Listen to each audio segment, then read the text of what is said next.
Bonjour à tous et bienvenue sur le podcast Rêve d'auteur. Cette semaine, on va vraiment se focaliser sur le style et plus particulièrement de quelques pratiques et techniques qui vont vous permettre de travailler et d'améliorer votre style.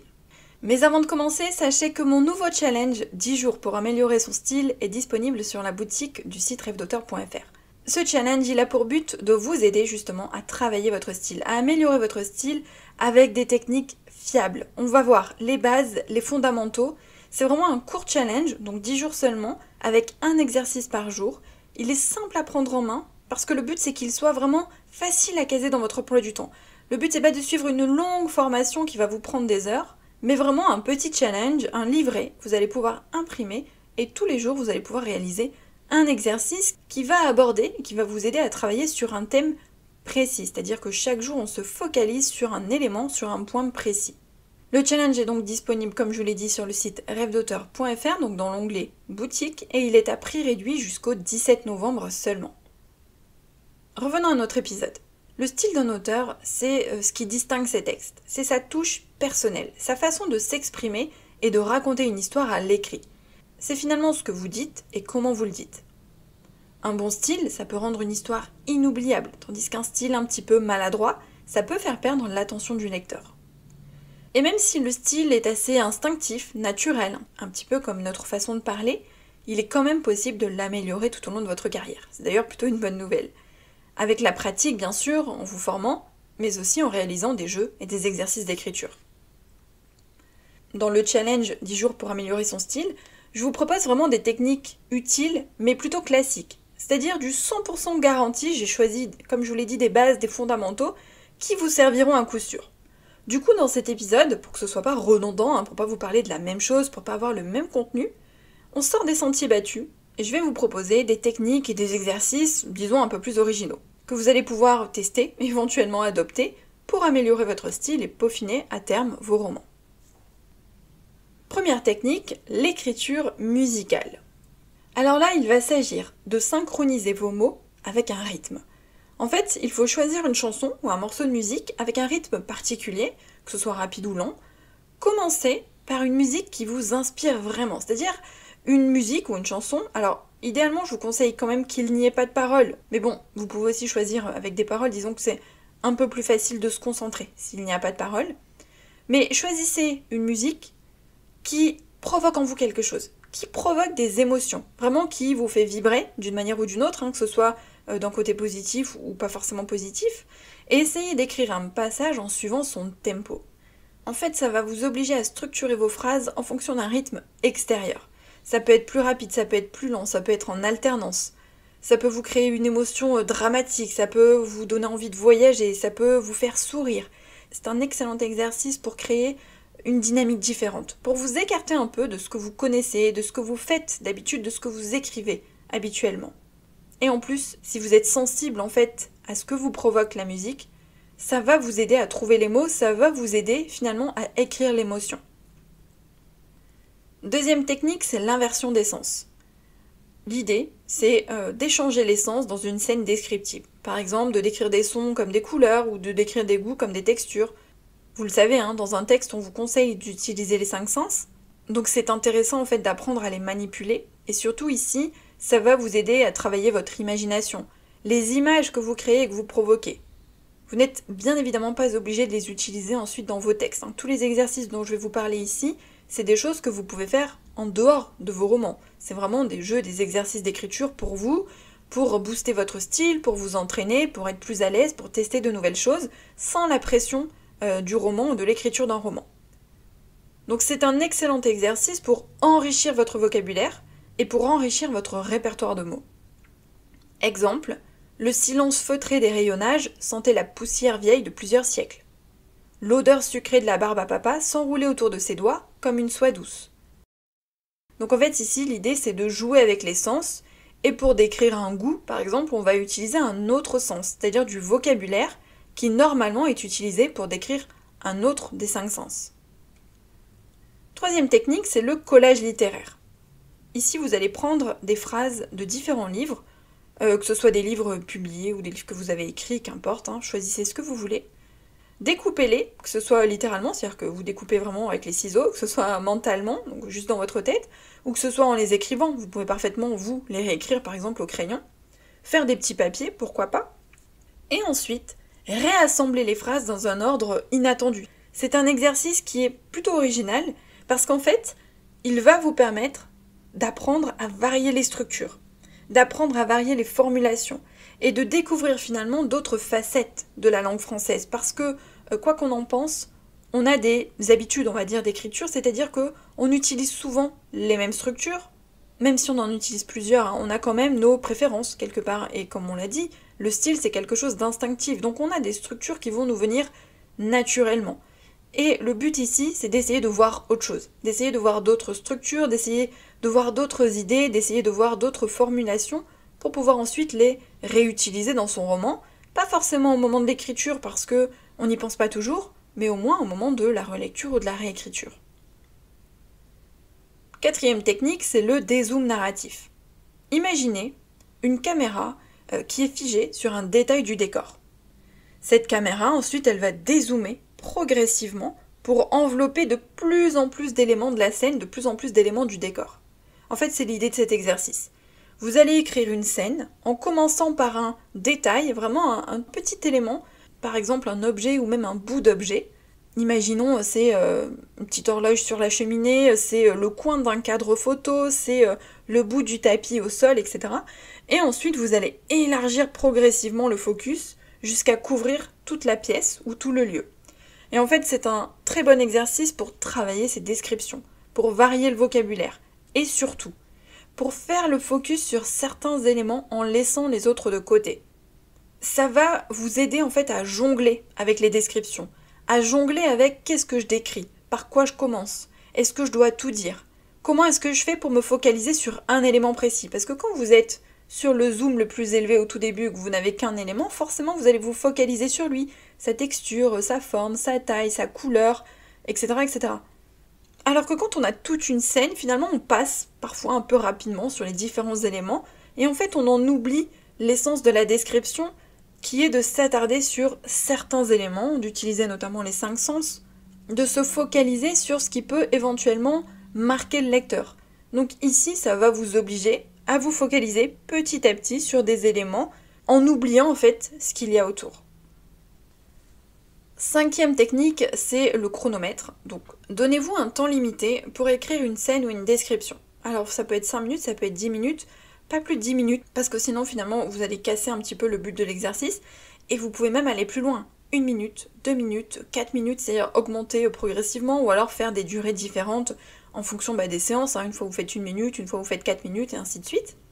Et en fait, le but ici, c'est de vous amuser. Donc, on se déconnecte du roman, le but c'est pas d'écrire des scènes de vos romans, c'est d'utiliser par exemple un jeu d'écriture, une scène complètement déconnectée que vous allez inventer vous, c'est d'utiliser une contrainte, bref, c'est vraiment d'être en dehors de vos romans, donc vous choisissez par exemple un jeu d'écriture, vous vous mettez un chrono, et ensuite vous écrivez une scène un petit peu dans l'urgence. En fait, la contrainte de temps, elle va vous obliger à prendre des décisions rapides, sans repousser, sans hésiter, sans procrastiner. Quand on n'a qu'1 ou 2 minutes pour écrire, ou même 5 minutes, forcément on doit aller droit au but. On va pas se dire « Ah, mais est-ce que je vais utiliser tel mot ou tel mot? Est-ce que je vais lui faire dire ça ou ça ?» Non, on est obligé d'écrire. Donc en fait, cette contrainte, elle va aider à être plus efficace, puisque votre esprit, il sera focalisé sur un élément, il ne va pas s'éparpiller dans tous les sens, il ne va pas hésiter, il ne va pas papillonner entre différents choix, il va aller dans le sens de la contrainte, en fait, il va se dépêcher finalement pour trouver une solution.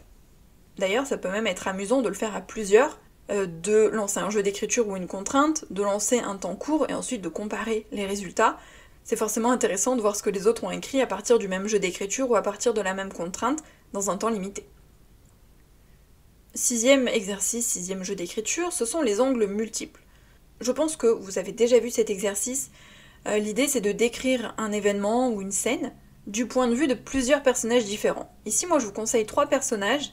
Donc vous écrivez une scène, vous utilisez la perception de chacun des personnages, c'est-à-dire que d'abord vous écrivez la scène du point de vue d'un personnage, ensuite vous réécrivez la même scène du point de vue du deuxième personnage, et même chose avec le troisième personnage. Vous allez travailler la voix des personnages, c'est-à-dire que chaque personnage va utiliser son propre vocabulaire, sa façon de voir les choses, sa vision du monde, ses croyances, ses peurs, ses doutes, son éducation. Vous savez, il y a tout en fait qui est inclus dans la voix du personnage, c'est-à-dire que c'est qui il est finalement qui transparaît à travers ses réactions, ses actions et ce qu'il dit. Donc ici, ce qui est intéressant, c'est justement d'apprendre à travailler la voix des personnages et d'apprendre à faire en sorte que les personnages aient une voix différente. Alors soit vous vous faites une petite fiche rapide de 3 personnages que vous venez d'inventer, soit vous utilisez des personnages connus, enfin dans des fictions que vous connaissez, soit des personnages de vos romans, comme vous voulez. Mais l'idée c'est vraiment de travailler la voix des personnages à travers la même scène et d'écrire cette scène du point de vue de chacun des personnages. 7e exercice, c'est la photographie. Choisissez une photo et écrivez une scène qui découle de l'image. Attention, vous ne devez pas décrire directement la photographie, ça c'est un exercice très connu. Non, là vous allez devoir écrire une scène qui va découler de l'image, c'est-à-dire une scène qui sera inspirée de l'image. Utilisez l'image comme un point de départ pour aller plus loin. En fait, vous pouvez imaginer ce qui se passe autour, ce qui s'est passé avant, ce qui se passe après, enfin, ça dépend vraiment de l'image et de ce qu'elle vous inspire, mais l'idée c'est vraiment, voilà, là j'ai cet instant T, il est figé sur cette photo, et moi je dois imaginer quelque chose autour. Qu'est-ce qui se passe autour de cette photo, derrière le personnage par exemple qui est sur la photo. Pourquoi elle fait cette tête, qu'est-ce qui s'est passé avant, qu'est-ce qui va se passer après. Donc en fait le but c'est d'écrire une scène qui est inspirée de l'image, mais qui ne décrit pas l'image. 8e technique, c'est l'écriture orale. Alors là, c'est un petit peu différent. Utilisez un logiciel, un enregistreur vocal, un dictaphone, qu'importe, pour dicter une scène. Donc l'idée ici, c'est d'écrire la scène, mais avec la parole, c'est-à-dire en parlant et pas en l'écrivant. Ça va vous aider en fait à voir si cette technique vous convient. C'est-à-dire qu'il y a des personnes à qui ça convient pas du tout. Moi par exemple. J'ai déjà essayé 1 ou 2 fois juste pour voir et en fait ça me bloque complètement de devoir le dire à l'oral. Les phrases ne me viennent pas alors que quand je tape sur mon clavier ça vient tout seul. Donc vous pouvez déjà voir si ça vous aide à écrire, mais ça peut aussi être la première étape avant l'écriture, c'est-à-dire que vous pouvez parfaitement utiliser l'oral pour dégrossir vos idées, un peu comme quand on brainstorm, vous savez, moi ça m'arrive de parler à voix haute, c'est pas que ça m'arrive, c'est que je le fais tout le temps et pour tout. Quand je réfléchis à une scène et que je suis pas devant mon clavier, je suis pas en train d'écrire, je suis pas en séance d'écriture, je réfléchis et je parle à voix haute en fait, je brainstorm avec moi-même. Et du coup, vous pouvez vous enregistrer ou non, mais disons qu'enregistrer ça vous permet de garder l'idée au cas où pour pas l'oublier. Mais ça peut vous aider à faire le tri dans vos idées, à dégrossir vos idées, voire même à avoir une trame, c'est-à-dire que vous allez décrire la scène que vous allez écrire, pourquoi pas dans votre prochaine séance d'écriture. Un peu comme quand on prépare une séance, sauf que là vous le faites à l'oral. Ça peut aussi être une façon d'analyser votre style instinctif pour y voir plus clair. Qu'est-ce qui me vient naturellement, quel type de phrase, quel type de vocabulaire, repérer des tics d'écriture, repérer des choses à corriger, etc. Bref, l'oral, ça peut être un élément qui peut vous aider, ou non, il faut vraiment tester, qui peut vous aider à améliorer votre style ou à préparer vos séances d'écriture. 9e technique, c'est la contrainte. C'est d'utiliser un générateur de contraintes d'écriture aléatoire. Alors soit c'est de prendre un jeu d'écriture comme on l'a dit, que ce soit un mot, un thème, un genre, un style, qu'importe, soit en achetant un livre qui regroupe des jeux d'écriture, soit en utilisant, pourquoi pas, les thèmes des concours et des appels à texte. Vous savez, vous pouvez trouver des sites qui regroupent en fait les thèmes des concours et des appels à texte, et du coup, vous pouvez vous en inspirer, les récupérer, pour faire des jeux d'écriture, pour vous entraîner en fait, pas forcément pour participer, mais juste pour vous dire « tiens, ce thème il est sympa, pourquoi pas, je vais écrire une scène là-dessus ». Soit en utilisant un site. Alors j'ai fouiné et j'en ai trouvé un qui s'appelle zazipo.net, donc je vous mettrai le lien dans les notes de l'épisode. Zazipo.net, rubrique « Donnez-moi une contrainte », et en fait à chaque fois il vous donne une petite phrase, un thème, une contrainte pour écrire un texte. Donc voilà, il y a plein de façons différentes. Le but ici, c'est juste de s'amuser, de s'entraîner, et comme je l'ai dit tout à l'heure, d'utiliser la contrainte, puisque la contrainte, ça permet d'être focalisé, ça permet en général d'être plus efficace, et surtout, comme c'est décroché d'un roman, il n'y a pas la pression de l'écriture du roman. 10e et avant-dernière technique, c'est l'objet qui prend vie. Choisissez un objet et écrivez une scène en le personnifiant. Vous savez que c'est une figure de style, c'est aussi une technique d'écriture. Prêtez-lui des sentiments, des réactions, des pensées, comme un être humain. Comment va-t-il réagir aux événements? Qu'est-ce qu'il voit? Quels sont ses ressentis? Faites-le même commenter une scène, ça peut être très drôle. Vous pouvez même changer d'objet, faire des dialogues entre les objets, pourquoi pas, mais franchement c'est un exercice que je vous conseille d'essayer. Enfin, dernier exercice, dernière technique assez connue, le cadavre exquis. Travailler avec un autre auteur ou même un groupe d'auteurs pour créer un texte collectif. En principe, l'idée est de ne pas lire les parties précédentes, vous l'avez peut-être déjà fait à l'école ça, pour écrire la suite, c'est-à-dire que chacun écrit par exemple une phrase, et logiquement c'est avec un papier, vous savez qu'on replie, on n'est pas censé lire ce qu'ont écrit les autres précédemment. Mais là il y a plusieurs possibilités. Vous pouvez, alors soit faire vraiment à l'aveugle, c'est-à-dire qu'on lit pas du tout, on n'a pas de thème, on n'a pas d'idée, chacun écrit une phrase. Soit vous pouvez avoir une ligne directrice, un personnage par exemple qu'on doit retrouver dans toutes les phrases, ou dans tous les paragraphes, un lieu, un événement, c'est-à-dire pour qu'il y ait une trame commune, histoire que ça parte pas trop dans tous les sens. Vous pouvez aussi décider de lire les parties précédentes. Chacun, alors il peut y avoir une trame commune, pareil, une ligne directrice, ensuite chacun écrit un paragraphe, une scène, un chapitre, comme vous voulez, et vous lisez ce qui a été écrit avant pour écrire la suite. Pour avoir déjà réalisé cet exercice avec d'autres auteurs, je peux vous confirmer que c'est un exercice incroyablement intéressant et amusant. J'ai adoré, et toutes les autrices avec lesquelles j'ai écrit en fait ce cadavre exquis ont adoré aussi. Alors, dans notre cas, c'était un cadavre exquis qu'on a publié dans un recueil de nouvelles. Donc le but c'était la publication, ce qui fait que c'était travaillé. Là, on pouvait pas être dans un cadavre exquis complètement libre. On avait décidé d'une trame commune, d'un début en fait, d'un point de départ. Et ensuite, chacune a écrit un chapitre. Et donc là, vous imaginez bien que c'est entre guillemets parti dans tous les sens, au sens où chacune a mis sa touche, ses idées. C'est-à-dire qu'on n'avait pas décidé du synopsis du cadavre. C'est-à-dire qu'on n'avait pas décidé de tout ce qui allait se passer. On avait juste le début, le point de départ. Et ensuite, chacune a amené le texte dans la direction qu'elle souhaitait. Et ce qui était drôle, c'est que la suivante devait forcément rebondir sur ce qui avait été écrit avant et enchaîner sur les idées des autres. Des idées qu'on n'aurait peut-être pas eues, des idées qu'on n'aurait pas utilisées, des choses qu'on n'aurait pas écrites. Et ça booste clairement la créativité. Honnêtement, je vous le conseille vraiment, vraiment, vraiment, parce que c'est un exercice génial. C'est vraiment génial en fait de combiner plusieurs esprits créatifs finalement en partant d'un même point de départ et d'essayer de faire en sorte que ce soit un texte cohérent à la fin, parce que le but, comme je vous l'ai dit, c'était que ce soit publié, donc pour nous il fallait que ça tienne la route. Le but bis à la fin, c'était aussi que on ne se rende pas compte que c'était écrit par différentes personnes, même si on avait des styles différents, des idées différentes, des façons d'écrire différentes, et même pour certaines des genres différents, c'est-à-dire qu'à la base on n'écrivait pas dans les mêmes genres de romans, et bien à la fin il faut que ça tienne la route. Il faut qu'il y ait quand même une essence commune. Et on a eu des retours super positifs, donc c'est que ça a marché. Après voilà, à vous d'adapter le cadavre exquis comme vous voulez. Si vous voulez pas le publier, vous pouvez parfaitement juste vous amuser en lisant ce qu'ont écrit les autres ou non, en décidant d'une trame commune ou non, ou sans lire, voilà, qu'importe. Mais le cadavre exquis, c'est un jeu très drôle. C'est un jeu très drôle, et en plus vous pouvez parfaitement le faire en ligne, s'il n'y a pas d'auteur autour de vous, vous pouvez parfaitement le faire via les réseaux. Donc pour améliorer son style, il n'y a pas de secret. Les 3 techniques les plus efficaces, et je n'invente rien, c'est de se former bien sûr, c'est-à-dire voilà, de suivre des formations, d'apprendre, de s'intéresser en fait à la narratologie, de lire, parce qu'on apprend beaucoup en lisant. Je sais qu'il y a des auteurs qui n'aiment pas trop lire, etc. Mais en fait on apprend énormément, on développe, on enrichit son vocabulaire en lisant, on apprend à voir des structures de phrases, on apprend à voir comment on structure des histoires, même si c'est inconscient, et je vous assure que c'est vraiment très important. Et évidemment d'écrire, parce qu'il faut s'entraîner. Comme dans tous les métiers, toutes les activités, c'est en s'entraînant, c'est en pratiquant qu'on apprend le plus.